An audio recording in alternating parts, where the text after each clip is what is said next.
On April 1, 2019, 125 volunteers from over 30 states of the Ahmadi Muslim community USA traveled to the nation's capital for their 9th annual Day on the Hill.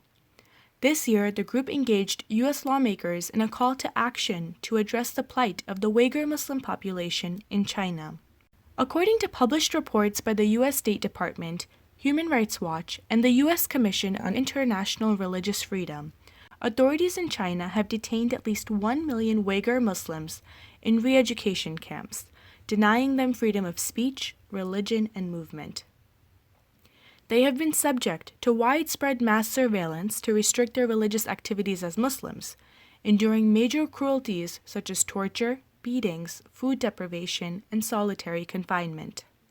The group briefed over 275 U.S. congressional offices on Capitol Hill, including meetings with members of the U.S. House of Representatives, the U.S. Senate, and various senior staff members.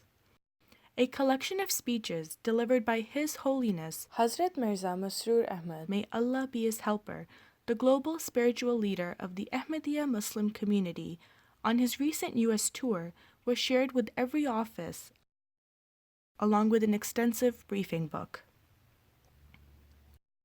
The day concluded with a special reception held by the Ahmadiyya Muslim Congressional Caucus in the Rayburn House Office Building foyer.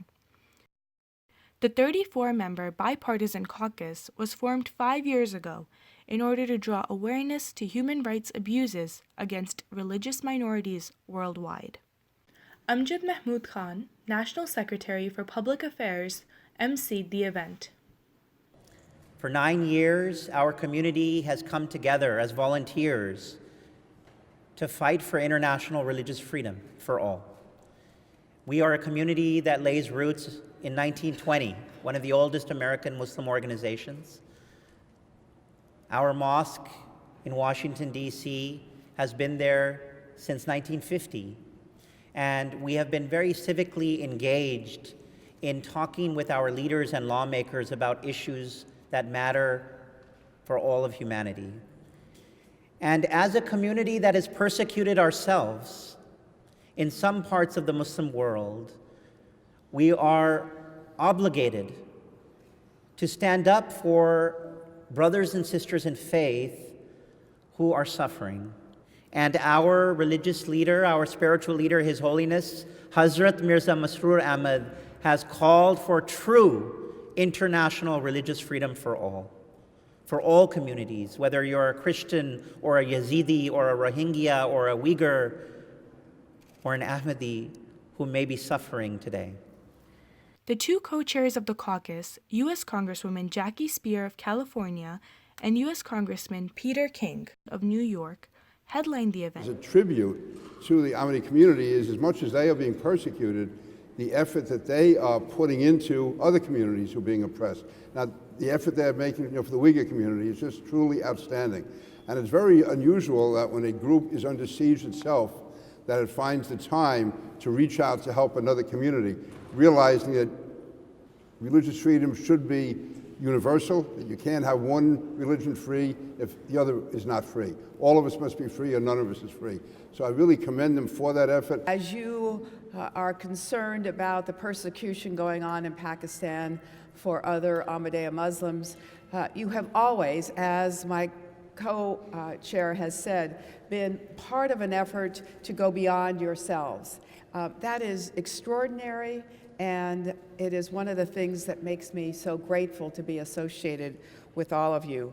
The fact that we have 1 million Uyghurs right now in internment camps in China, and there's hardly a blip on the radio or TV about it, is truly shocking.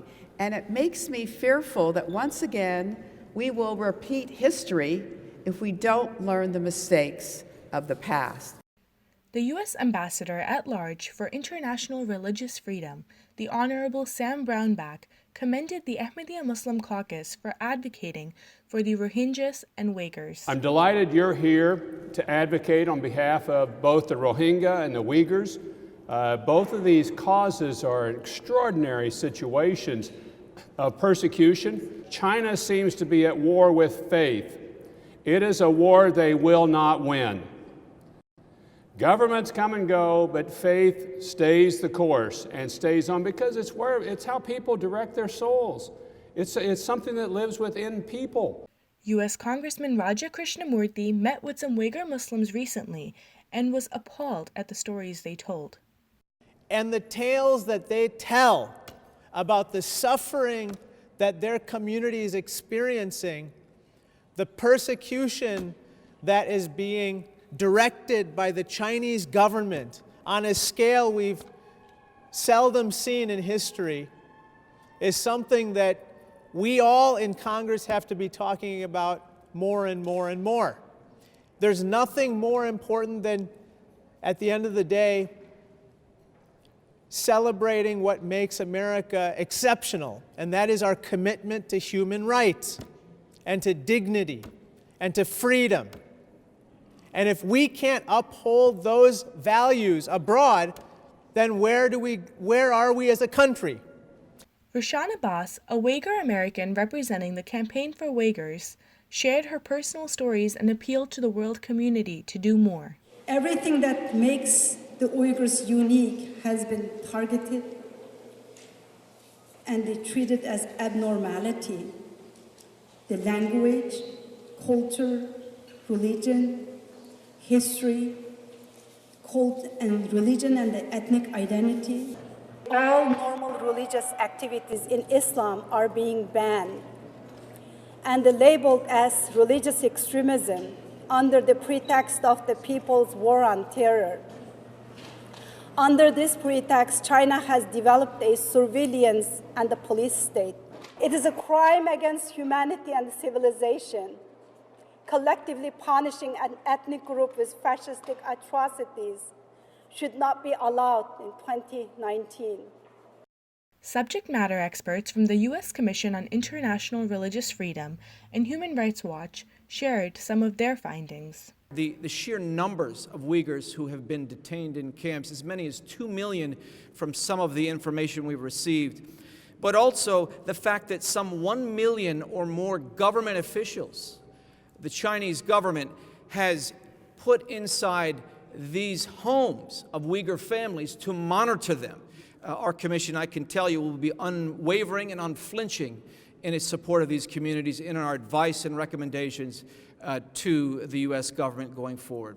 It's easy to get cynical about communities not caring about one another, and I think there's nothing more powerful or more potent than watching the Ahmadiyya Muslim community advocating for Uyghurs, and in that sense, it is an honor and very humbling to be here with you this afternoon. And we urge that all governments continue to relentlessly, publicly, and unapologetically call on China to close these camps and end their persecution of a peaceful community. Imam and missionary in charge for the Ahmadiyya Muslim Community USA, Azhar Hanif, spoke about liberty and justice. And that is, without justice, there can be no peace in this world. Justice is the cornerstone of establishing not just peace in America, meaning we be free to have our rights and our liberties, but without the rights and liberties elsewhere in the world, we are all in danger of someday losing our own peace.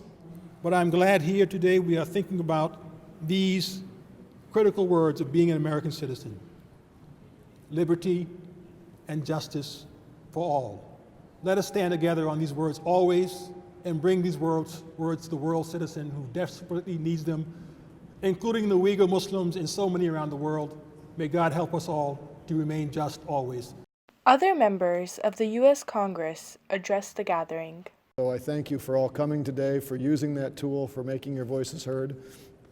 Know that you have an advocate in my office for religious freedom of all types and for tolerance, because at the end of the day we are too good a country and too good of people not to love each other all equally. I think religious freedom is one of the most important concepts of the United States of America, and the persecution that the Ahmadiyyas are facing is the same type of persecution that many religious minorities have faced throughout the ages. So we have to stand up for religious minorities when they're being persecuted. Ahmadiyya community does great work. It's really important for groups to come on the Hill to work in support of some important issues. And the community works both in support of themselves, but importantly in support of other groups. And this year it's the Uyghurs, who need all the help and the voices they can get. MTA News caught up with the president of the Uyghur American Association, who told us he has been a victim himself. His brother was murdered and he doesn't know the whereabouts of his mother and his 3 sisters, along with their children. And so this is also very torturing in our life. What I'm doing is actually very basic, asking for Uyghur people's basic human rights.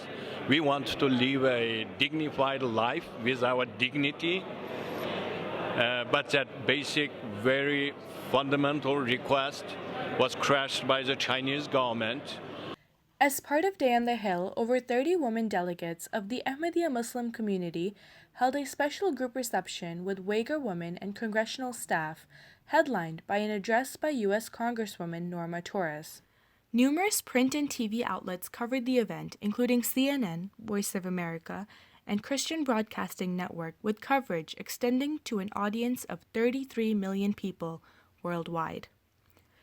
Mahnoor Wasim, MTA News, USA Studios.